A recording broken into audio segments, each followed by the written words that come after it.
Hey guys, what's going on? We got another 2v2 PvP video. I'm on Enhancement Shaman. Shuk is on his Holy Priest. And yeah, we actually had a pretty good session. 90% of it was against warriors, so that's mostly what you'll see here. But this first match is Resto Druid Survival Hunter. I'm also playing Elementalist build, which I will put in the description for you if you want to play it or take a look at it. Um, but yeah, so I'm going to start off with the fact that I am running Counter-Strike Totem here. Most games, I'm basically running Counter-Strike now. I swap it with Grounding Totem if it's a caster. But yeah, so Counter-Strike basically redirects all damage taken back at the target, but you still take the damage anyways. It's just if they're bursting on you and they don't kill it, it basically just does all the damage they're sending to you back at them. Although it does not work on dot effects like agony or anything like that. So against an affliction lock or like a assassination, it's really not any useful. So plus if they're in their cooldowns, they have to spend like a GCD or something just to kill it. So it definitely helps out. But as you can see, this hunter, he's not killing it very well. So it definitely works hugely in my favor. Just make sure you try and move it around to keep it in range of the target, but maybe to try and kind of annoy them if they are trying to target it. Because a lot of classes, they may only have a melee strike. But yeah, so as you can see, I have the druid set to my focus for my kick. I set up a focus kick macro. Um, that is huge for enhancement because you have that range kick.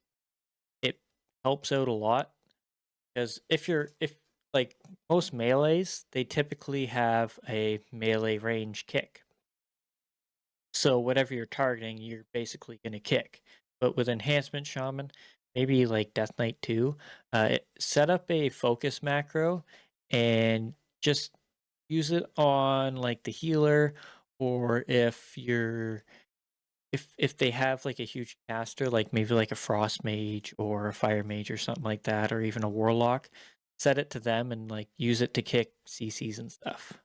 But yeah, as you can see, I'm switching around a lot because one, Resto Druids, they are not, they don't excel at quickly healing two targets at once, or I guess they don't excel at healing quick swaps. They're very vulnerable once they get their hots onto one target. You can switch to them and force them to either use a lot of mana or have to use a cooldown. But it's very tough to catch them as an enhanced shaman, so make sure you have Cage Totem like I used when you were watching so he couldn't escape.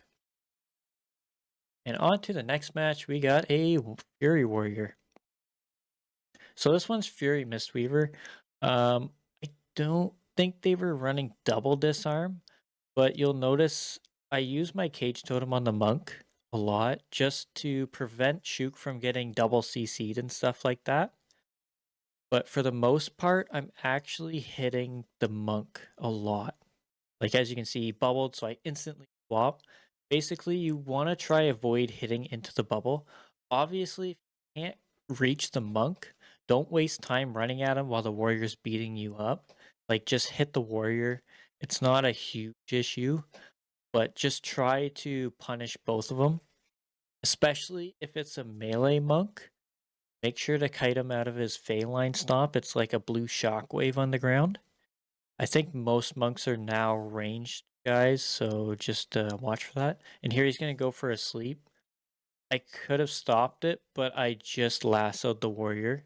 And here he went in for the kick, which I avoided. And then I root the warrior to prevent all damage.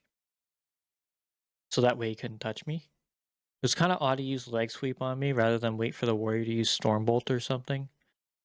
Kind of a waste on his part, but yeah, like I'm switching around a lot just to pressure the monk and make sure he's not saving too much mana. And there we go again. Just preventing him from being able to CC Shook any longer than a paralysis. Cage Totem is huge, especially now that we have Totemic Projection. It is very useful. You can't, like, you used to be able to drag people through walls, which was absolutely hilarious, but you can't seem to do that anymore. Which is kind of a shame, but I can understand why. But yeah, here he gets a big sleep off on me. And yeah, it's very difficult when the warrior is on your healer. It's very tough for Enhancement Shaman to really peel that off. The most you can do is try and get a hex off. So watch his spell time or spell reflect timer and stuff like that. It definitely works out. See, there we go again. Use Cage Totem, prevent the extra CC. I'm not sure what happened here. I think he has Bubble. Oh yeah, there it goes. And then the warrior's still on me. But as you can see, like, enhancement doesn't have a huge amount of advantages. You really have no advantage over a warrior, because if he was running disarm, he can completely shut me down. But that is another reason why I'm running Elementalist now, is because Storm build is very predictable. So let's say you pop Doom Winds, somebody's gonna disarm you, somebody's gonna Stormbolt you, somebody's gonna, stun you, CC you, just stop the whole burst in general. And now, not everything is geared behind Doom Winds, but I find Elementalist to be very unpredictable. So I was just looking at balance. If you want them, they're there. But yeah, I found Elementalist to be very, very helpful here. But onto this next match, which is Holy Paladin and an Arms Warrior. This one was quite tough and a bit weird. The Holy Paladin's really, really, really aggressive with the repentances. I'm not quite sure. Like, I know it's big, but they seem to just go for it. Just whenever. They don't like wait for stuff or anything. They just go for it. It's kind of weird. But a big thing when fighting a paladin is make sure if you're damaging into sacrifice, make sure you can get at the paladin. Make sure you pull the warrior away, so that way the paladin has to come away from a pillar. That way, so when a paladin uses sacrifice, all damage put into the target that has the buff on them is getting redirected to the paladin. So you can just pump into him and then swap to the paladin, and you have a strong chance of killing. But yeah, make sure you're trying to purge stuff. I think their glimmer of light or something is very, very strong. But as you can see here, I'm just wailing into the warrior a bit. He has full sacrifice.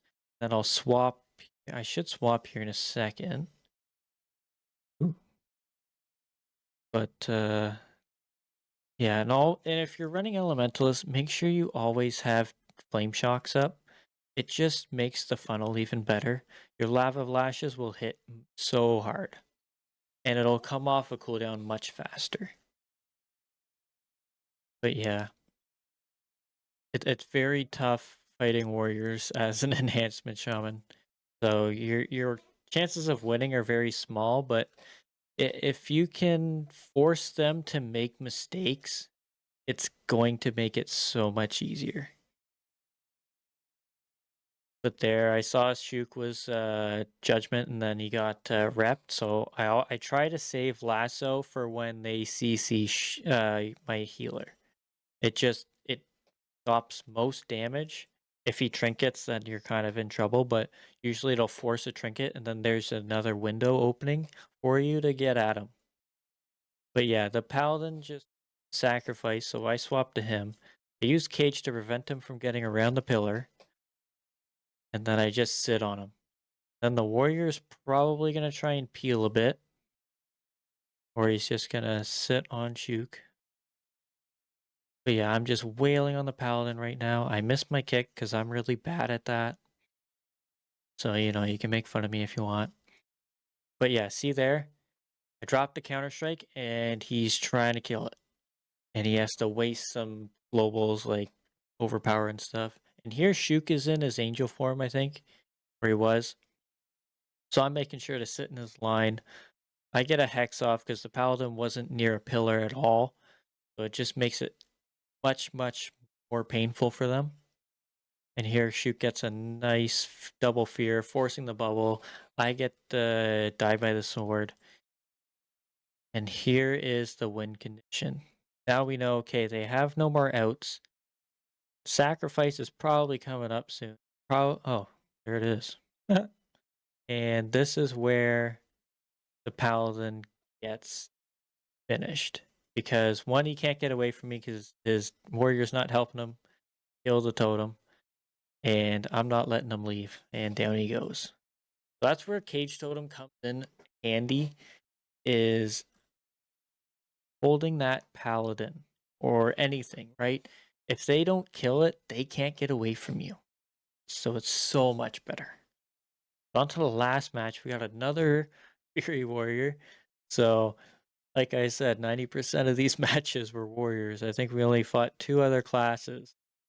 It was another Shaman, it was Ellie Shaman, and the Hunter. Everything else was Warrior. Kind of insane. But this Paladin was super, super aggressive with rep. I don't know why. He would not stop trying to cast it on Shuk. That's all he did. Like, you'll see him go for it again here soon.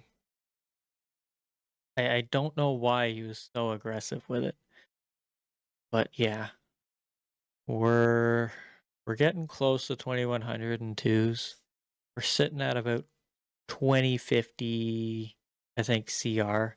We haven't made too much of a dent, but getting up there. We're definitely fighting a lot of warriors, which makes it difficult for us. Enhancement, if you play enhancement, you know, and I'm sure other like class players know, like enhancement is not a 2 spec. So if you do 2s, try to run with a double DPS maybe, and if you're running with a healer, try to run with an aggressive healer maybe. Makes it a bit easier. But as you saw, I dropped the cage totem to try and interrupt his repentance. It does work. Very helpful.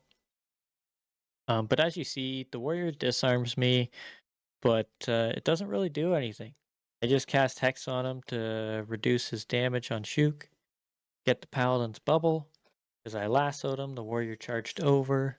Now he's on me, which is a bit nicer for Shuk, because he can MC the warrior off of me if he wants. But I drop another counter strike, and the warrior has to switch off of it, and that allows me to finish off the paladin in a second. And there we go. So yeah, that is it for the video. I appreciate all the support, all the nice comments. Thank you very much. And I will see you in the next one. Later.